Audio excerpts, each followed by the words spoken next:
theorycraft, find new strategies, new heroes which are viable, which people haven't thought of yet. And that's something which is scary going to the main event, because who knows what they've been practicing in scrims, who knows what is going to be coming Navi's way, and that's something which maybe even if they lose game 1, they have a set strategy to use for game 2 if they get down. Yeah. And we're almost there when the countdown hits 30. The players will be loaded into the game, and then when we come back, we'll be joining them in the bans and picks.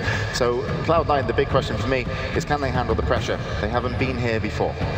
Yeah, this is the first time. It's going to be tough for them. I mean, this team is famous for not getting many first places, but getting a lot of second places. And that is maybe a sign that pressure hits them really hard. Maybe this is Navi's turn to take it. Or maybe it's just enough pressure to push them over into the tournament. As we join the players in game, it's Navi. This is Cloud9.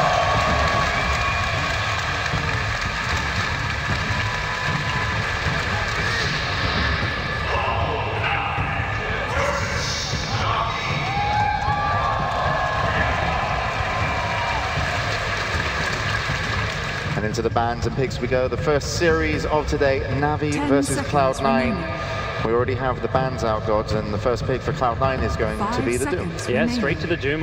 With Cloud9, it's, I think, a good pick, because they run it both for Envy in the safe lane and the off lane as well for Bone 7, so you don't really know what's coming your way. Straight into the Faceless Void goes Navi, though, so they're not messing around. I think they were probably expecting the Doom first pick as well with this draft. The Doom is something that Cloud9 learned when they went to play WBCA 2014, a tournament they didn't do so well in. They qualified in the group stage, but did everyone qualify the group stage there? No, I think they... Yeah, they got to the main event. Yeah, and then they lost there, exactly. The group stage did poorly, lost the first round. Exactly, so they come back and they say, well, what did you learn from China? And he's like, well, the Doom is the most overpowered hero there is right now. And they firmly believe in that, and they are trying to put him in every single lineup with, I would say, quite a good success. Yeah, I think that's true here. I think the other thing nice to look at here is the bans. Cloud9 actually do ban out the Dendi Tinker and the Enigma, two heroes which Navi have been kind of going towards constantly when needed. I think this is where Navi's actually had their success. We've talked about the Razor stats. It has not been too good for Navi, but Dendi's Tinker is one game on its own. Puppy's Enigma, I mean, it's Puppy's Enigma, so... Yeah, it took him a while there, Navi, and Puppy is of course the captain, so he'll be drafting the heroes to pick up the second hero for their lineup.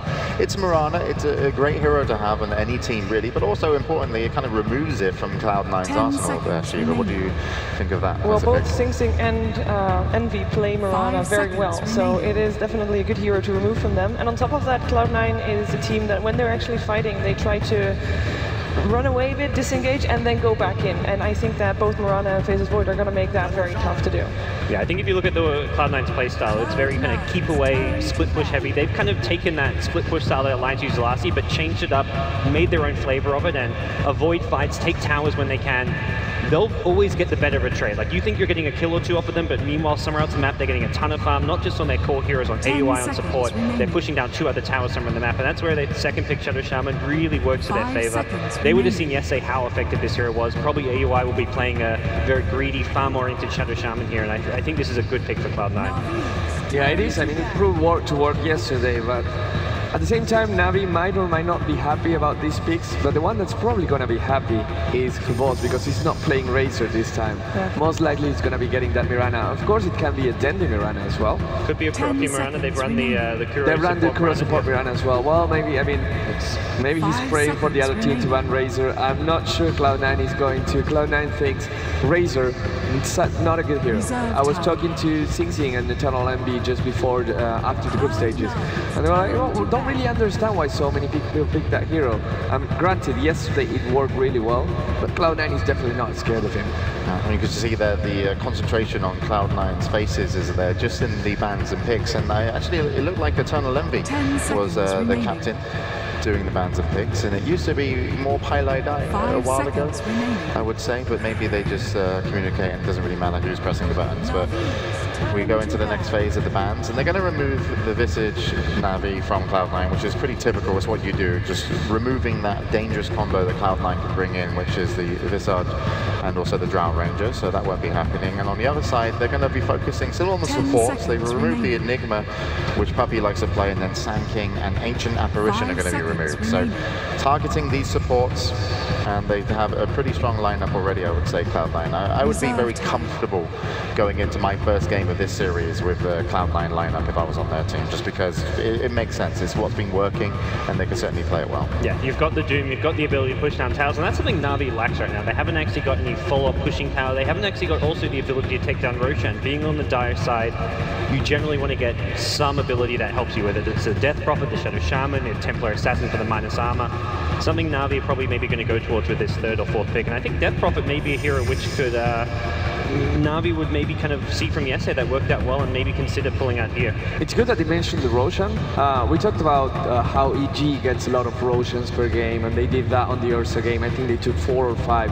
Na'Vi on the other side is the team that does the least Roshans per game, only 0.7, mostly because they favor the Radiant side and they like to play on that more. And of course, when you're Radiant, you don't get to do many Roshans, but also because they don't consider that a huge priority. They will try and trade for towers or for kills, and not necessarily for the big guy with the Aegis. Yeah, they've been playing like a lot of Tinker and stuff, which is not really a Roshan-based land as well, so it's like you don't really get those opportunities to go for it. The other thing is, I mean, Wisp, I think Na'Vi's most picked hero is still in the pool, so Cloud9 say, look, you haven't been doing that well with Wisp, we're not that worried about it, so they leave it in there if Na'Vi want to try and pick it up here. I'm actually kind of surprised the Skywrath Mage is still in. Both of these teams have actually had a very good record with it.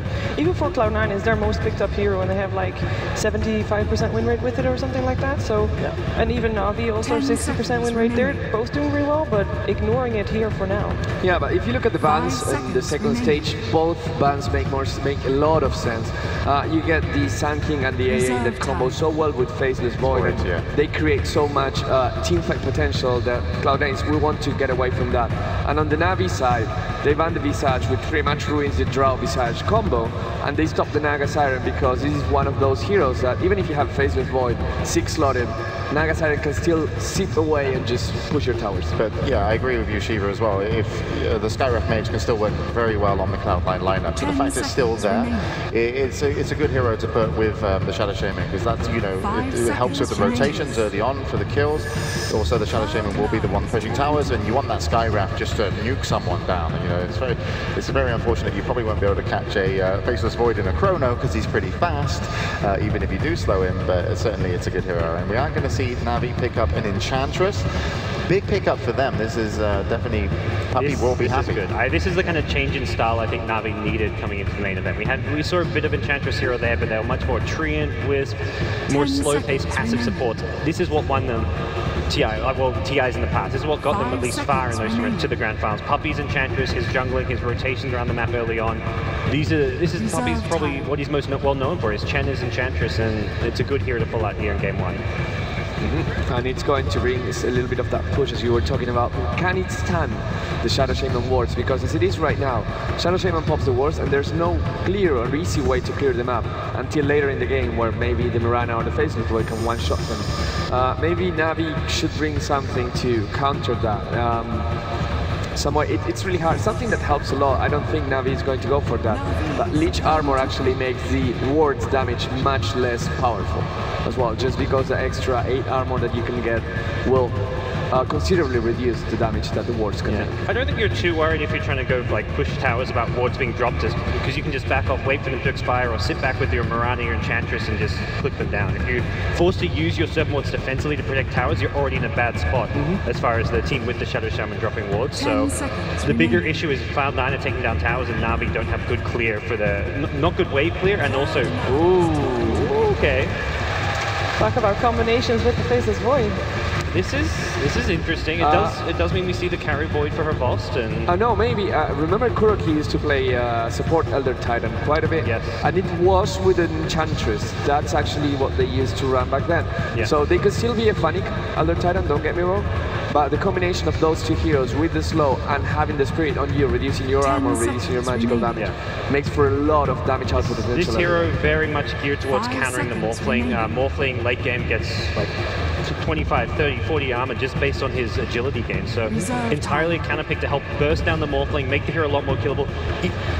In general, it's probably a really good pick here, because right now the Morphling's going to be probably Envy's hero, and that's something which they don't have an answer to until this Elder Titan pick comes in, so it makes Morphling a whole lot easier to kill. And also, Morphling never goes for any armor item. Never at all. You never see a Cuirass in Morphling. I've seen it once, and it was against the Elder Titan, of course. Okay. Yeah, I mean, you force him to go for something that you normally don't go for, so even if it's only that, you're already kind of taking advantage of the game. And the Ember's great for Sing Sing. Yeah, I think that's a really nice hero to pick up. Certainly, Sing Sing, like we've had 2 people play the Ember Spirit this tournament and played it amazingly, and it's Ferrari and Sing Sing. We're going to get to see them both today. So just kicking off Sing Sing on that Ember Spirit, going to help with all the team fight situations that Na'Vi are going to want to put pressure on when it comes to the towers, because Elder Titan, even though he removes armor, he's such a disruptive hero around the tier 1 towers, tier 2 towers, just because he can put you in place, and also he does help a little bit with the clearing of the wave. So nice hero there, and Sing Sing's been playing Ember Spirit fantastically, so this is going to put a bit of pressure onto Na'Vi. Yeah, definitely, because Cloud9, they've got this late game, so to say. Na'Vi has a lot of pressure on to making that Enchantress work for them before, like, everybody reaches level 6, before everybody gets their 4 items up. They're gonna need a lot of rotations, which is also, of course, why they went out the tree in, so that if they do have a successful game, they can actually make it work and actually get a kill off of it, or maybe a tower if they're lucky, if they have a big army from Enchantress creeps. But they need to rotate, and they are the ones to be the aggressor of this game for sure. Yeah, and looking at Na'Vi right now, Cloud9 is trying to ban the last hero. What would you ban if you were them, gods? It's hard to say based on, like, you don't know whether Mirana's going to be a Havost hero or a Dendi hero, if it's going support. Similarly to the Elder Titan, so I think it's actually quite hard to say what Cloud9 are worried about. It's going to be a Scarith Mage. So I was thinking maybe Shadow Demon for the Shadow Demon Mirana combo, but Scarith Mage just offers a lot of magic damage. So we see our first Lina of the tournament. I like it. Okay. It's all about the burst damage here. You have the Elder Titan Lina to just try and blow up the Morphling, if you can ever lock the Morphling in place, which with a Chronosphere you sure as hell can do. So to me, this is one of the highest burst damage support heroes out there. It kind of suffers because it's hard to have good positioning and just trying to get in a good place to do so, but it's a hard support to play in terms of bringing a stable game, just because of the stun. And gods, I said Na'Vi were going to bring some surprises. You said, well, maybe, but not big ones. I think Alina's a big surprise. It's a great hero, and also if you get the Aghanims upgrade, you pretty much already potentially won the game, but it will actually help the ulti go through BKB. So interesting. Na'Vi's lineup wants to get online early. They want to fight and they want to blow you up, and this is the Na'Vi that we know. So Cloud9 respond with an Earthshaker, which is a great pickup as a support. That will be very disruptive to the push lineup of Na'Vi when they want to fight. Going through an Ember Spirit and a Earthshaker, that's a hard 2 heroes to fight into, and you know, hopefully if Cloud9 play it right, they can have Eternal Envy farming on that Morphling for quite a while. Yeah, to me the key pick is going to be the Doom. Like, this is, if he does well, gets his farm, him farming up a Vlad's and a Soul Crest to help deal with the Elder Titan aura is going to be crucial for Cloud9. So if Doom gets completely shut down, I think that's where Puppy may focus a lot of his efforts, because Genki and Ember Spirit mid, impossible once he hits level 6, Genki and Morphling not really possible, so I think there's going to be a lot of pressure on this Doom, because now they're going to look at this and be like, Doom is the key hero for Cloud9. Yeah. At least it's not Havost Lina, right? We saw that one. Yeah, well, he drafted that game as well and picked himself Havost Lina. It will be Dendi on the Mirana. He'll be going mid, and we're just waiting for the players to load into game, and as soon as they do, we'll send it over. See, Aoi 2000 picks up a Shadow Shaman. Bone 7 will be taking that Doom off lane. And it looks like they've all picked, so we're ready to go. We're going to send it over to our commentators. We'll be joining Toby and Cinderin as they take us into the match. Thank you very much. We are live here, Cloud9 versus Na'Vi. It is day 2 of the tournament, Cinderin, and this is when the stuff gets real. This is when teams get eliminated from the International.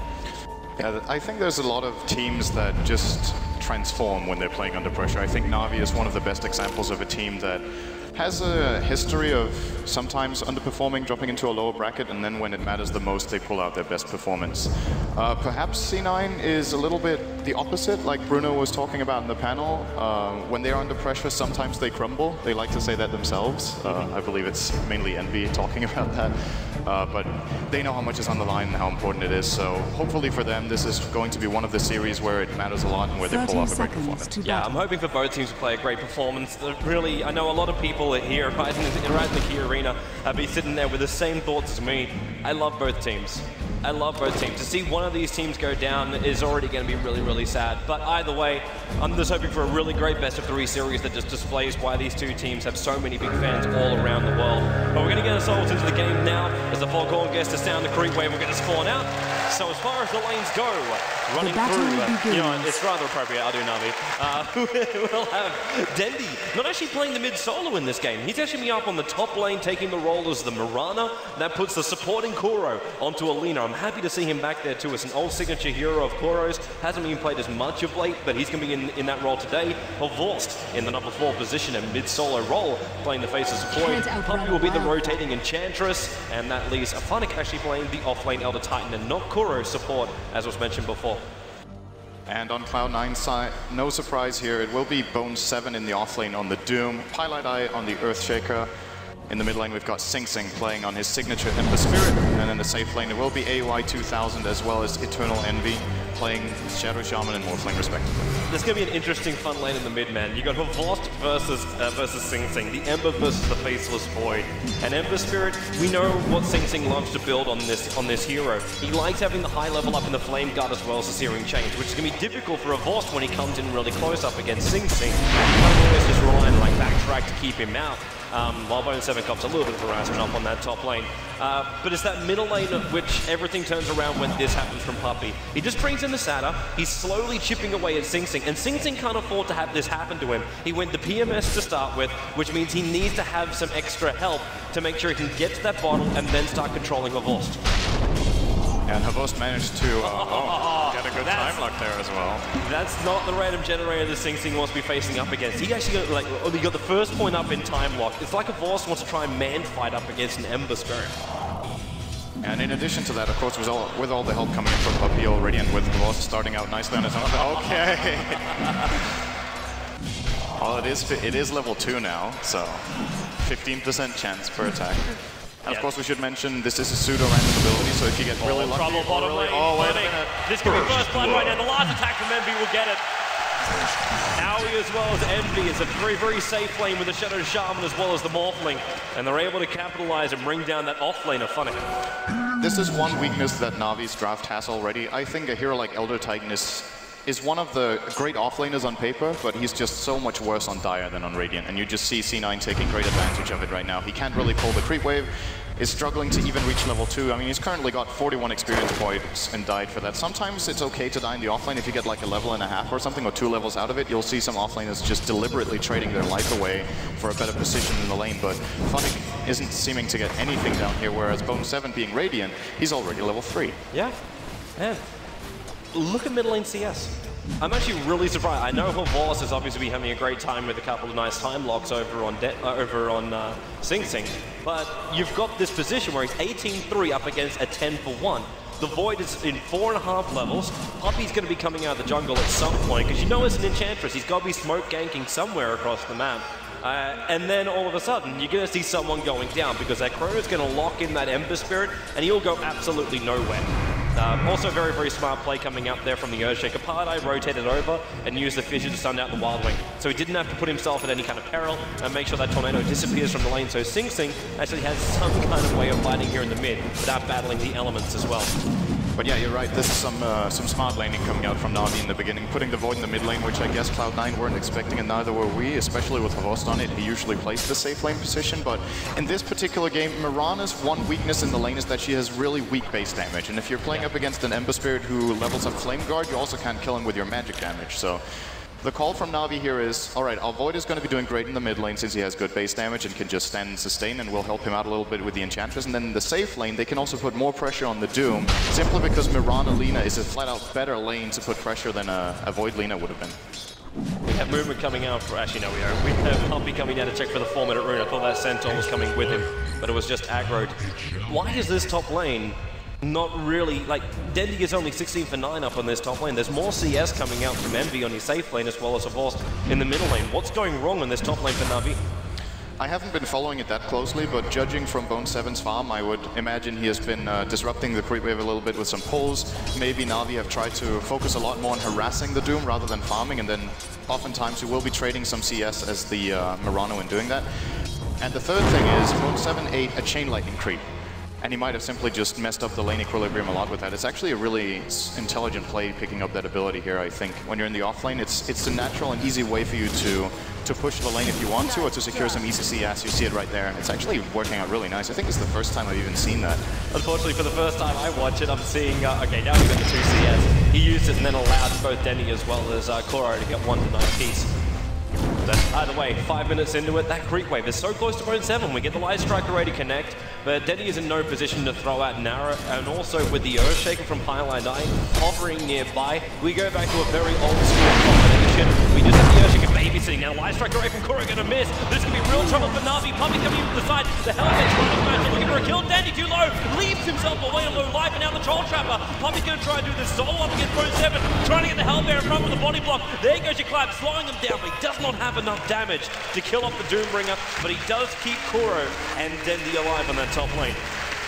Yeah, good play from Puppy to come in there and save his lane, basically. Both Kuro and Dendy missing crucial spells here, so maybe a little bit of a warm-up situation for them. We usually don't see Kuro missing spells like this, and the arrow from Dendy was a little bit off the mark as well, but they might be getting back in shape. At least the good thing for Na'Vi is the mid lane.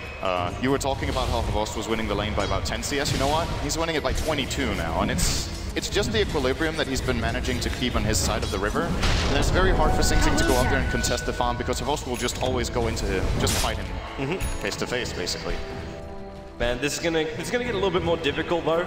As I'm watching Avast, he's actually not going in for what I thought was going to be like early attack or something along these lines. He's actually going straight in for just a straight hand of Midas. So with this farm, it's almost like he needs to switch himself out of the lane and give some extra space. I don't know if you want to just switch Dendy in towards that mid lane to go up against an Ember, because that's just be suicide. But I think they're looking for a Chrono. Yeah, there it is. Chrono into Arrow. Where is the Arrow? Here it comes in now, and it will connect over on Sing Sing. The Flame Guards are protecting him a hell of a lot with the extra Starfall. Look at Sing Sing. Tanks up the entire thing, Spirit's back behind the tower, and now you can see the power of that level 3 Flame Guard. Yeah, it was unfortunate timing here for Na'Vi that they went in with the Chrono during the Flame Guard, else that is an easy kill, but blocking all the damage from the arrow as well as the Starstorm here from Dendy. I wouldn't call it a wasted rotation, because sure, they did put a lot of pressure, but at the end of the day, they use a Chrono, they commit about a minute time on their safe lane Mirana. Giving Kuro some space top is going to be great since he's close to level 6, but he's actually a higher level than Dendy. He's higher level than Dendy now, and I don't think it's that good of a start for Na'Vi if their Mirana doesn't get good farm. It's great for Void to be getting a lot like this. It's definitely not a problem. Middle lane for Lost. He just jumps himself over the top of the fissure. See, I'm kind of okay with this top lane. Dendy doesn't have a high amount of levels. Okay, that's never really a great thing. But at the same time, getting that level 6 over on the Lina, when you open up that level of burst damage, kills like what happened on the top lane won't be able to happen again for C9, and Na'Vi will be able to get the pick off. But at the same time, it's at the trade-off of a level 6 Doom at 7 minutes, so true. It's not the best trade in the world, and this is, as Gods was pointing out, it's probably the key hero for Cloud9 in this matchup to be able to deal with, in particular, the Void, so they have some lockdown or reliable lockdown and teamfight initiation out of him.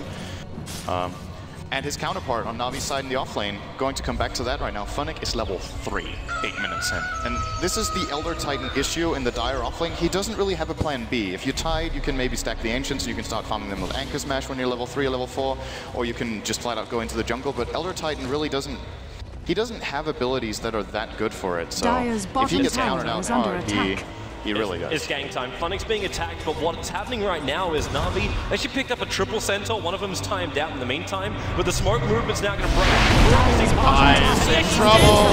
He didn't move out. The Spirit will come in. The Searing Taser from Sing Sing kills off Koro, and then a follow-up stop. Funnick will finally drop him down. And Sing Sing, well, he's chasing after Funnick. How much damage has he got? Invis through. He's actually hunting him into the Searing Taser. The ball pulling waveform over. Void Chrono back over towards Aoi, trying to get some kind of collateral, and they will be able to pick it up. It's a 2 for 2 while Dandy on the top lane, running it. He's doomed up and killed off by Bone7. C9. There was technically an even trade in the bottom lane. Now the TP's double is back coming towards the top lane. Bone7 thought he could walk past the tower. Oh, what a great duel. He actually just walked straight through. Really, really nice, eating the tree and cutting the path there. I think he might have even survived anyway, but still a great display of awareness here coming out from Bone 7. And this is the problem with the top lane. When Doom is level 6 and you have a Mirana, it actually, even if Mirana is level 8, if you get doomed, Doom can just run you down and kill you. You don't really have any sort of response. Very low hit point hero. Sure, Dendy has somewhat decent armor, but it's not going to be enough, so... Yeah. He's now going to rotate into the mid lane. He's currently level 5. I'm not sure about this, man. This is going to be another hard lane. Dendy's pretty much struggling no matter where he goes. There's no easy lane anymore. It kind of feels like it's a suicide. Funny's having real trouble up on top lane too. He got hit a little bit, and Bone 7 just keeps going with that lightning. But Koro, again, missing on the Light Strike Array. If he goes able to nail that one, maybe with Laguna Blade that have enough damage to get through the Doom. Could have got him down to half if they used everything. Dire's bottom tower he has 1250 health. There's actually no solution to the Doom for Na'Vi right now, apart from landing a Chrono. I don't think they can kill him unless, okay, if they chain all their other spells on multiple heroes, but there's no duo from Na'Vi that can kill the Void. The Elder Titan and Lina can't. They need the Void there. Yep. Or a perfect arrow from Dendy could maybe be enough, but I'm not even sure that's going to be enough together with Koro's burst. They need to get through 1200 health on a level 4 Scorched Earth. He's getting a lot. He already has the Buckler as well, working on that mechanism for his team. Life is getting a lot more difficult here for Na'Vi. And of course, like, dude, I saw him on the bottom lane before. He was forced all the way back to base by Eternal Envy, just because Eternal Envy waveformed and attacked him a couple of times. And Envy is still free farming the bottom lane. It's a 77 for 20 CS, I mean 78 now for 20 CS over on Eternal Envy. Like, that's a lot of farm to have over on a Morphling. He's about to pick up his ultimate orb down here as well. He's freely farming, he's gonna have a Lincoln Sphere before a 15-minute mark. This is really problematic for Na'Vi, because they're not going to be able to control the Morphling. You try and talk about how much damage have they got to kill off the Doombringer, they've still got control problems between Sing Sing as well as Eternal Envy. It's one issue Na'Vi will have to deal with later on, is that they need to kind of choose their target, unless if Cloud9 just serves them all on a platter and they get a great Chrono on multiple ones. They need to choose who they want to burst down. I don't think killing the Morphling is actually going to be as big of a problem as you might expect, simply because of the Elder Titan's Astral Spirit Natural Order combo. If he gets Chrono together with that and you hit a Laguna Blade, Morphling pretty much just disappears and has 0 armor as well. Yeah, there it is. Set up, Zero chase to follow up. Light Strike Array again avoided there by Sing Sing. Is a little bit too short and pumpy. Well, he finds Pilot over on the side. At the same time, Cruz was a long way back. Pilot died. He is going to TP himself back out to safety. Even though he does have Sing Sing and Bone 7, they see the response from Na'Vi coming in. And of course, with a prepped up Chrono, they're not gonna play with fire. They don't need to. They are so far ahead right now. Their gold is up to about 3,000. Their experience is stretching back up to about 1,500. It doesn't seem like much, but in a game when you're running cores like Morphling, Ember Spirit, and Doombringer, these guys are very, very difficult to kill off. And a guy who's been relatively quiet so far this game, AUI 2000, is now close to level 6 on the Shadow Shaman. I imagine he's going to be a lot more loud after that. He'll be looking to push down the mid tower probably with his first set of Mass Serpent wards when they come up here soon. I like this as well, the man who he's farming right next to, Mr. Point Booster, running around on the Ember Spirit. This is something which C9 really, really prefer. They rush Guardy over on their Ember Spirits a lot of times, especially when they feel ahead. And I got a funny feeling we're seeing that again now. He can afford to not go for a heavy damage build when he has a Doom and a Morphling, and they know how well the Morphling farms. So Sing Sing is playing a little bit more of a control Ember Spirit, I want to call it. When you get the Skadi and you apply the slow on everyone with a Sleight of Fists, it gets very easy to chase down targets and just control the flow of the fight. So once again, I feel like in this game for now, there's a lot of pressure on the guy who just jumped in mid. This is an easy kill on AU1 unless there's any sort of defense. There is not going to turn around. Looks for the series change, then he's able to leave himself up. Now Sing Sing, he did too deep. Laguna Blade from Koro allows Na'Vi to pick up 2 kills. The Saturn Blast coming out from Bone 7, but he can't see Denny, the Moonlight Shadow, protecting up Na'Vi at the moment. And Bone 7's forced back to his side of the river. In the meantime, though, Eternal Envy has almost brought down the tier 2 tower to bottom lane, and the TPing support in, but Envy, he's just going to replicate back out again, back to his own jungle. Does he have anything on the courier? No, but he's 1,000 short from the Lincolns. This is a very early Roshan from Na'Vi as well. Not really that early actually, but more like they didn't set it up perfectly in terms of how many kills they got to secure it. They've got Chronosphere on cooldown. They're in a decent position to do it with, of course, with the level 3 on Untouchable on Puppy's Enchantress, as well as Ghost with the Mask of Madness, but it's a kill that's going to take quite a bit of time. But as long as Cloud9 have no idea it's going on, it's probably going to go Navi's way for free. So actually, really nice play by them to turn one kill on Sing into a Roche here, which is, you know, I guess it could be expected, but this wasn't an easy call to make.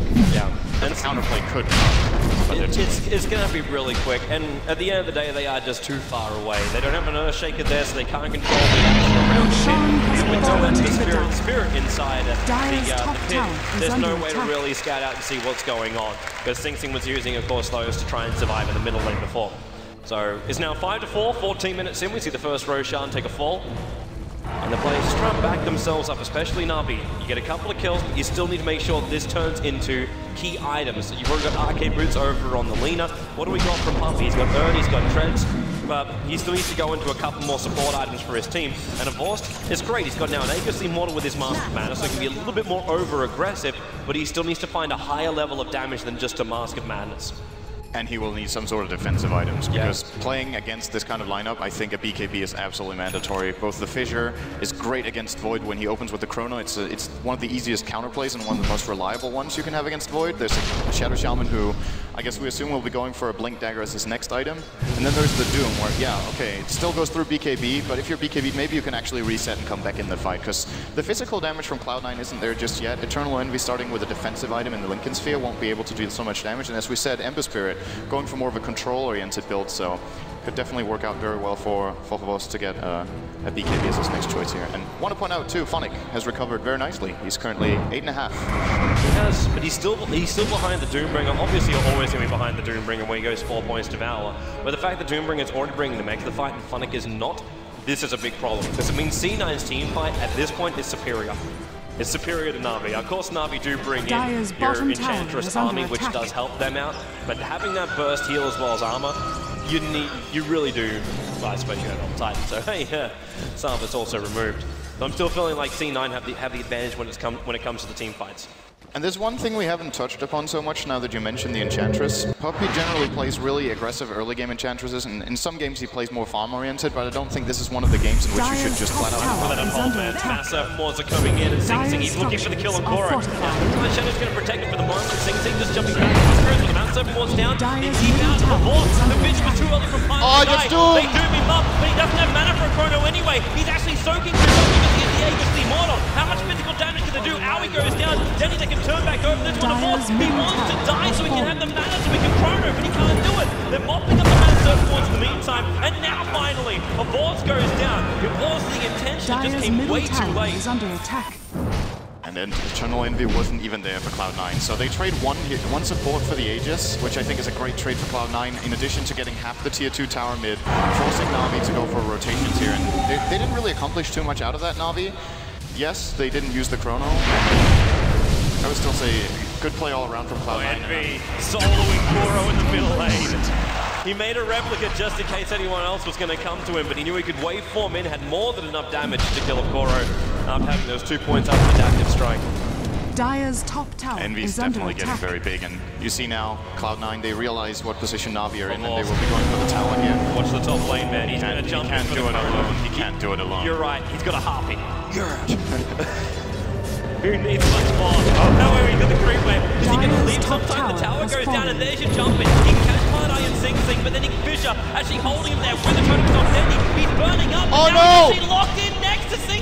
He doesn't want to be here. The harpy, it's got to turn over. Where's their extra damage? Slide of fist, and he's still alive. The Starfall, and the Impedance. One last jump in from Void. Able to pick off Sing. The support from C9 just backed themselves up. Paladin had nothing more to give. Bottom tower is I can imagine Dendy was getting really scared there. You're stuck in the Chronosphere with it now.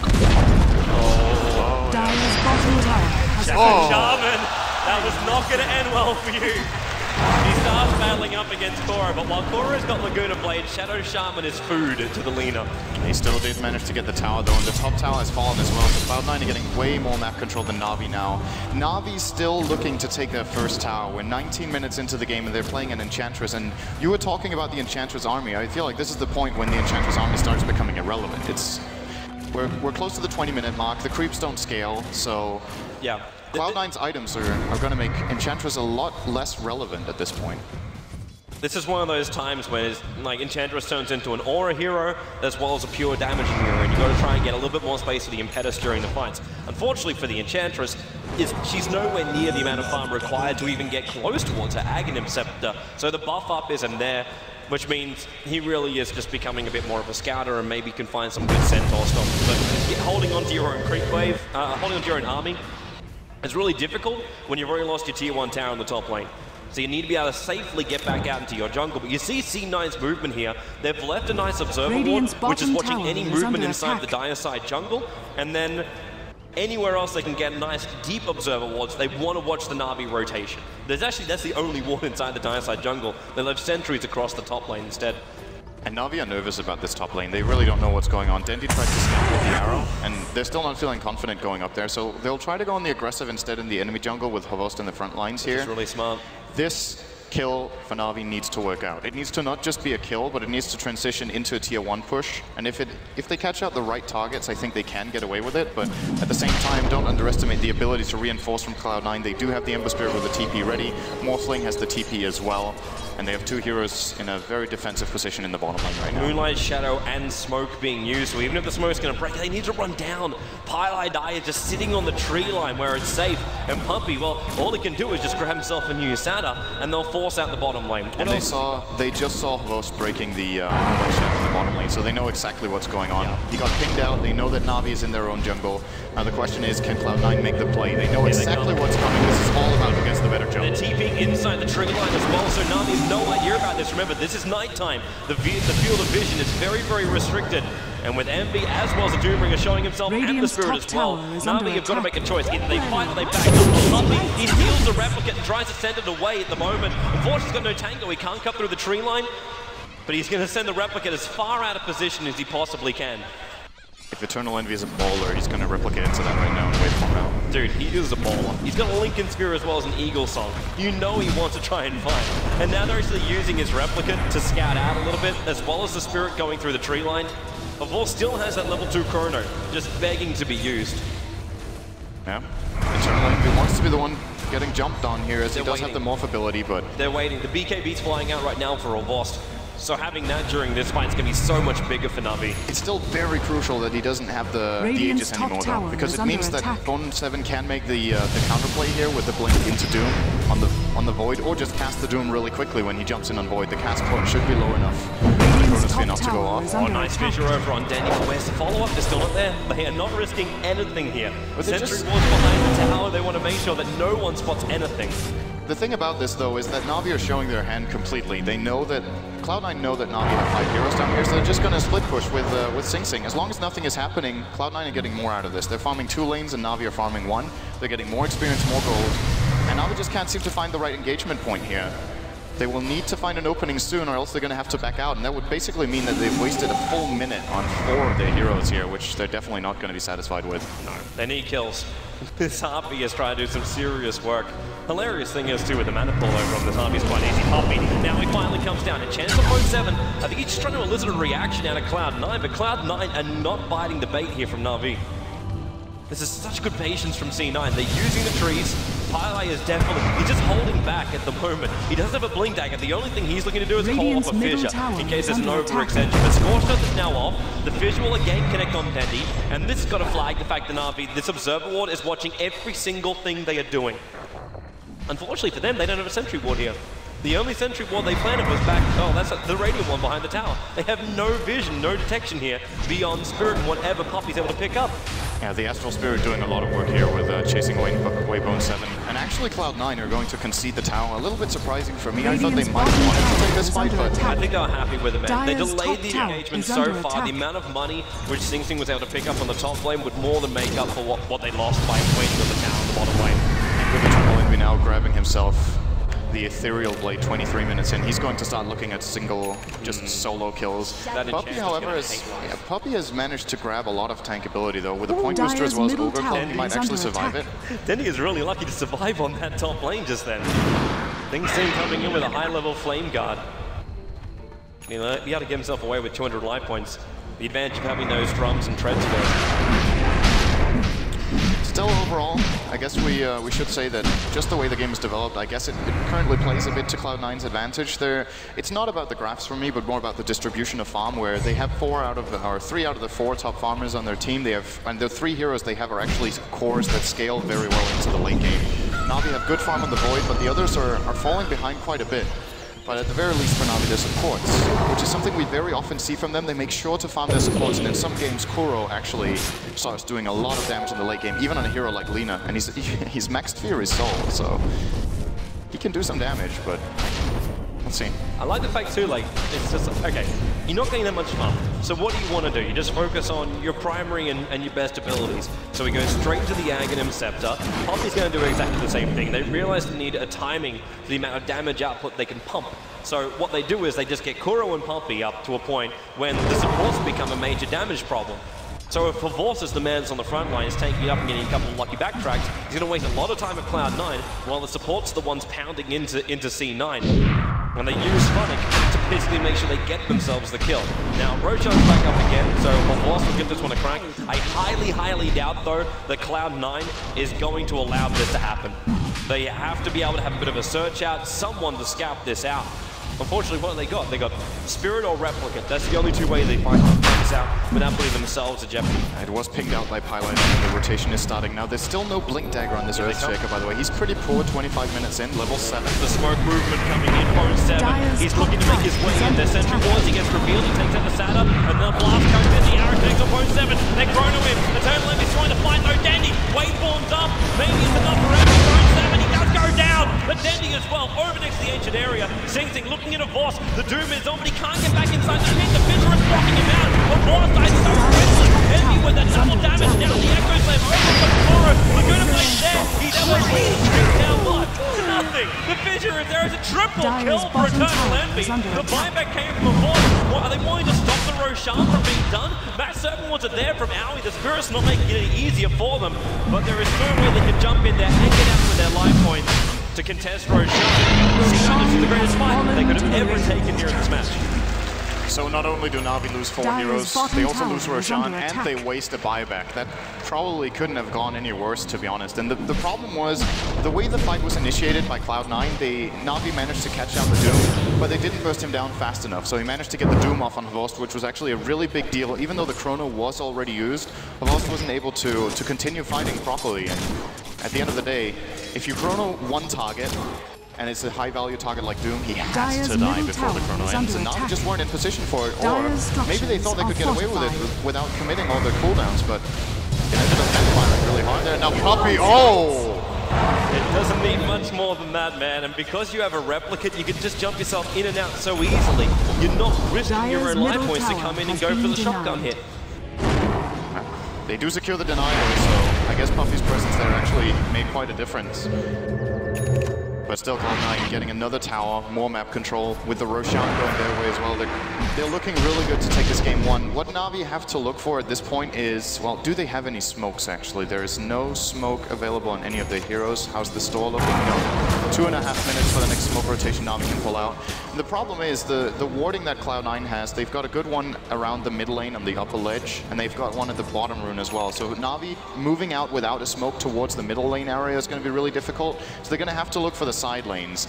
But if they're not showing in the mid lane around that ward, it becomes pretty obvious to Cloud9 that something's happening. But they might still get away with it. Oh, it's going in here. Is there a follow-up? No, there's not. This is nothing. Not even close. He brought all 5 players of C9 the top lane, but Poppy doesn't want to be around for that. This is a tower for Cloud9 without fight. Oh! Nice for done. Use the Spirit to get out of range and let the Eternal Envy finish the job. The Sleight of Fist, the Searing Chain. After using his Spirit to just get himself just a little bit further up. And this now means that C9 know the Enchantress is down, the Chrono is down, the Tier 2 tower is lost. Na'Vi have to basically look for a trade-off. They can maybe bring down the Tier 1 tower a bit, and looks like Kuro's already trying to force this lane out as quickly as he possibly can. Tower is under if attack. Na'Vi can get a trade, I think they should be happy with that, all things considered here. But 7 going in with Doom and Shivas. He is just soft aborting his tracks. A basic arrow from Denny goes up and moving back to the Twilight Eye. The Blink Dagger in for the stop. He's holding a force in position. The swing, it doesn't Kuro actually reached that. But he's getting diffused up by Bone 7 because he's swallowed the creep. And now he's in trouble, falling down. The Rune will also take a fall. And they're all dying on different Kuro's still going to go down here in the mid lane, juking it out with a vision from Pilot. He waits it out, but it was up on the top lane where Eternal Envy is wreaking havoc. He's looking down at Envy. He's still got the Aegis Immortal, so he wants to go in deeper here, but be happy to die as long as he can kill off Puppey. He's going in so deep, he just goes into the enemy's base. Puppey is the only one alive for Na'Vi anyway, and he zones him out. The urn? Okay, will he let the tick happen? He doesn't have enough mana to turn around for a shotgun blast. And the arcane boots are still on cooldown for now, but the rest of his team arrives and he'll let the Aegis go out. So he goes into full life, and this means Puppey can't come anywhere near him. AUI 2000 needs 5 mana to use the Mass Open Wards right now. I imagine he'll drop them immediately and they'll start pressuring this tower. There it goes. Go up here. Putting them in position so they're good at hitting the wall. Siri takes down the hit him, he's a little bit more. I think I was trying to just be a little bit more efficient there and not use all of his abilities to kill off the Enchantress. But the Stomp from Funnick tries to slow down the C9 push. The Massive wants to set perfect position right in front of the melee racks. I can't still in range of the range racks as well. The full top racks of Na'Vi is now lost. Kuro actually went for a denial. Radiant's bottom tower is under attack. It's a very aggressive TP out. Is he willing to go in on this one? He still sees Envy. The problem is you knew that was going to happen. He jumps down to the replica, so there was no point initiating in. Now Shadow Shaman actually didn't go for the Blink Dagger, but finished the Aghanim Scepter, and this means the next push from Cloud9 is going to be even more explosive and just bring down the tower and barracks really easily. Is under attack. Whatever hope Na'Vi had on the back of us, it just seems like their overall strategy and their laning, they lost too much in the laning stage. They really did. The Morphling had complete free farm. The Doom got a lot more than the Elder Titan. The mid lane went okay for Na'Vi, but that was kind of the only lane that they really won. And if you're picking an Enchantress as your second pick in the draft, I believe it was it the second pick? I think it was, right? No, it was the Mirana, so it was the third pick. Yeah. So if you pick it as your third overall pick and you don't execute with it very, very early on, this hero generally doesn't have that big of an impact in the mid game. Yes, you can get an Acceptor and start dealing a lot of damage, but if the enemy cores have been farming and you're getting mediocre farm on the Enchantress, it just hasn't. I haven't felt the Enchantress pick be worth it at all this game. He spent most of his early game just trying to make sure Havorst won the middle lane. Like we were there going, hey, Havorst, like great CS up against Sing Sing, but Sing Sing was also battling up against like Harpies, Tornadoes, Satyrs, all these different groups of Puppey. And look how much he executed anyway. Look how much Sing Sing managed to accomplish in the game, even though he got countered early on. He also got a lot of space up on that top lane. That big wait, the 2 minute to maybe even 3 minutes worth of waiting time around the tier 1 tower in the bottom lane. Sing Sing had all the time in the world just to get free farm then too. But I can completely understand that Na'Vi went for that play when they did, because they realized in the game position and what was going on, if they just sit back and let the game continue the way it had for the first 15 minutes, they would just keep getting further and further behind. But they never got the opening to actually get in on the tower. Sure, they managed to get it in the end, but they committed so much time and so many resources to it that it wasn't really worth it. And I guess the story of this game is just Cloud9 are winning simply on draining the map better. They've also executed better in the fights, I would say. This is why they have more kills, of course, but the main way they've won the game is just by putting smarter lanes, executing better in the early game, and just farming way better overall. And you just see Eternal Envy now on the net worth graph. He's almost twice that of the second hero, who is, by the way, also on his own team right now, the Ember Spirit. This is a very, very farmed Morphling. Yep. It's gonna get even better for C9 fans in a moment.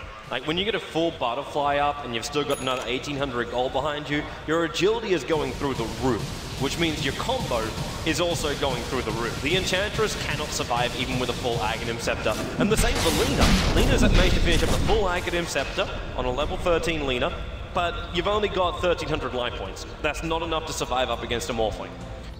At this point for Na'Vi, I think it's not about surviving, it's about getting the opening. They have to one-shot Morphling. They need to commit, kill him off immediately, which they definitely can. Should they manage to catch Envy off guard with a Chrono, with Astral Spirit on top, and the Earth Splitter, and everything Kuro has, they can probably one-shot him. They need something to remove the Linkens for Kuro though, so it doesn't block the Laguna Blade, and they could probably do that with like an enchant or something from Puppey. And if they manage to do that, it's a very easy kill for sure, and then that could snowball into a fight for them. But I have this feeling that if they don't catch the Morphling, if he's not the one they initiate on, it almost doesn't matter who else they catch. Look at Pilot. He's looking at two heroes. Both of them, and now we come close 7 as well. With the Hawk Stomp of off, the Chrono will go over on Pilot. The main chat helps to keep him alive, and Kuro getting easily down the ball. They lose the Earthshake, but Sleight of Fist with the Battle Fury Cleave, helping him out. The boss got war trapped outside. And this is just almost over for Na'Vi. The game done inside the rotation. GG. 33 minutes. seconds, 21 to 9. Cloud9, in my mind, probably got the key out. That was a very convincing win. Great game one from them. They picked the heroes they were comfortable with, they got the lanes they wanted. Na'Vi also got heroes they like and were comfortable with. It was a little bit of a different draft from them from what we've seen at this tournament. We haven't seen much Elder Titan, we haven't seen Lina at all until